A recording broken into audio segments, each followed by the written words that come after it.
صحرائے عرب میں رہنے والے وہ لوگ جنہوں نے سبا نامی ایک جنت نظیر بستی کو آباد کیا تھا۔ قوم سبا جنہیں اللہ پاک نے بے شمار نعمتوں سے نوازا تھا، لیکن ان کا جرم کیا تھا کہ ایک ادنا سے چوہے نے ایک عظیم الشان بستی کو تباہ و برباد کر کے رکھ دیا۔ قوم سبا کون تھے اور بالآخر ان کا انجام کیا ہوا، یہ سب جاننے کے لیے ویڈیو کو آخر تک لازمی دیکھیے گا۔ ناظرین، قرآن مجید فرقان حمید میں اللہ پاک نے ہمارے لیے کئی سبق آموز قصے بیان کیے ہیں، جن میں کہیں کسی قوم کی برائی کا ذکر کیا گیا ہے اور کسی قوم کی سرکشی کا تذکرہ کیا گیا ہے، اور ان ظالم اور سرکش اقوام پر آنے والے عذاب سے نہ صرف اس وقت کے لوگوں اور اہل قریش کو بلکہ تمام اہل کتاب کو ڈرایا گیا ہے۔ یہ قصے رہتی دنیا تک آنے والے تمام انسانوں کے لیے نصیحت ہیں۔ ان گزشتہ اقوام میں سے ایک قوم ایسی بھی تھی جسے قوم سبا کہا جاتا تھا۔ ناظرین، تاریخ کے مطابق سبا جنوبی عرب کے ایک بہت بڑی قوم کا نام تھا۔ زمانہ قدیم سے ہی اس قوم کو بہت عزت اور شہرت حاصل تھی۔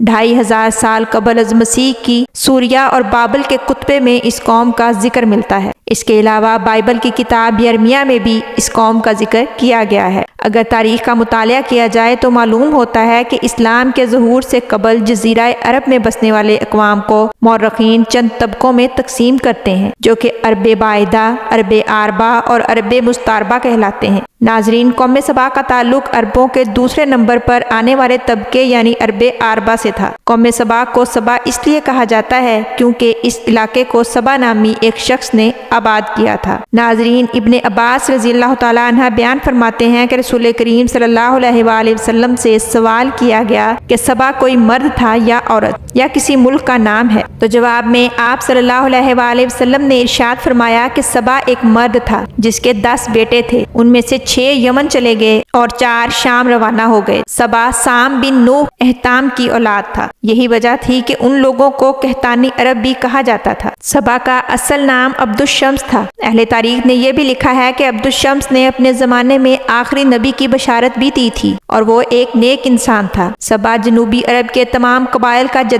امجد تھا۔ اس نے یمن کے مشہور شہر معرب کو آباد کیا تھا۔ ابن کثیر نے یہ بھی لکھا ہے کہ سبا بعد میں یمن کے بادشاہوں کا لقب بن گیا تھا اور ملکہ سبا یعنی ملکہ بلقیس کا تعلق بھی اسی سلطنت سے تھا۔ قوم سبا کی تمام سلطنتیں ایک زمانے میں اتنی طاقتور ہو چکی تھیں کہ یہ لوگ مصر، شام اور عراق کے علاقوں تک پھیل گئے تھے، جہاں کے کھنڈرات میں ان کے نشانات آج بھی موجود ہیں۔ قوم سبا کے عروج کا زمانہ 1100 قبل از مسیح کا زمانہ ہے۔ جب حضرت داؤد اور حضرت سلیمان علیہ السلام کی حکومت آئی تو یہ قوم ایک مالدار قوم کی حیثیت سے مشہور ہو چکی تھی۔ ابتدا میں اس قوم کے لوگ سورج کی پرستش کیا کرتے تھے، لیکن جب ملکہ بلقیس کی حکومت آئی تو حضرت سلیمان علیہ السلام کے پاس جا کر قوم سبا کے 2 لوگ مسلمان ہو گئے اور شرک و بت پرستی سے اجتناب کر لیا۔ امام ابن کثیر لکھتے ہیں کہ قوم سبا کے علاقے میں معرب نامی ایک شہر تھا۔ یہ شہر بلک نام کے 2 پہاڑوں کے درمیان میں تھا۔ پہاڑوں سے بارش کا پانی نیچے آنے کی وجہ سے یہ شہر ہمیشہ ہی سیلابوں کی زد میں رہتا تھا، لہٰذا اس شہر کے بادشاہوں نے،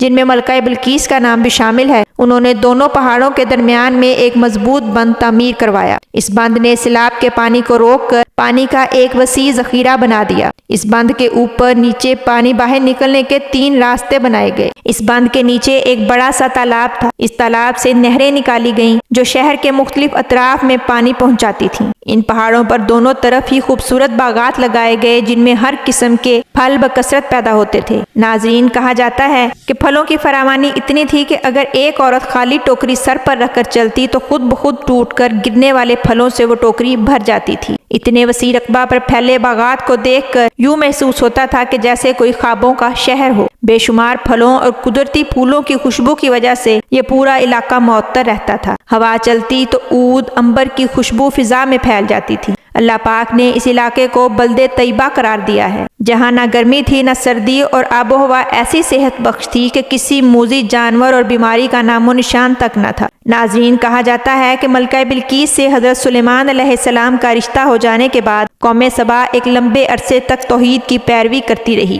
لیکن بعد ازاں انہوں نے بغاوت اور سرکشی کی راہ اختیار کی۔ وہ لوگ کافر ہو گئے اور ان کے اندر شرک و بت پرستی عام ہو گئی۔ انہوں نے چاند دیوتا، زہرہ ستارہ اور سورج دیوی اور اس طرح کے بے شمار باطل دیوی دیوتاؤں کی پوجا کرنا شروع کر دی۔ اس کے ساتھ ساتھ یہ لوگ نہایت ہی عیش پسند اور اللہ کے ناشکرے بن چکے تھے۔ یہ لوگ طاقت اور مال و دولت کے نشے میں چور ہو گئے تھے۔ اتنی کثیر تعداد میں ملنے والی نعمتوں کے باوجود وہ خدا کو بھول بیٹھے تھے۔ وہ دنیا کی رنگینیوں میں مگن ہو گئے تھے۔ قوم سبا کے لوگ اسراف اور فضول خرچی کرنے لگے اور خدا کی دی ہوئی نعمتوں کا ضیاع کرنے لگے تھے۔ حالت یہ ہو گئی تھی کہ یہ لوگ خالص گندم سے بنی ہوئی روٹیوں سے بچوں کے بدن کی گندگی کو صاف کرنے لگے تھے، یہاں تک کہ ان گندی روٹیوں کے جمع ہونے کی وجہ سے ایک پہاڑ بن گیا تھا۔ اور جب بھی کوئی صالح شخص ان کے اس فعل سے ڈراتا تو یہ لوگ کہتے کہ جاؤ، ہمیں بھوک اور اناج کی کمی کا کوئی ڈر نہیں ہے، ہمارے پاس بے تحاشا پھل اور میوے ہیں۔ غرض یہ کہ اتنی بہتات میں نعمتوں نے ان کو غافل کر دیا تھا۔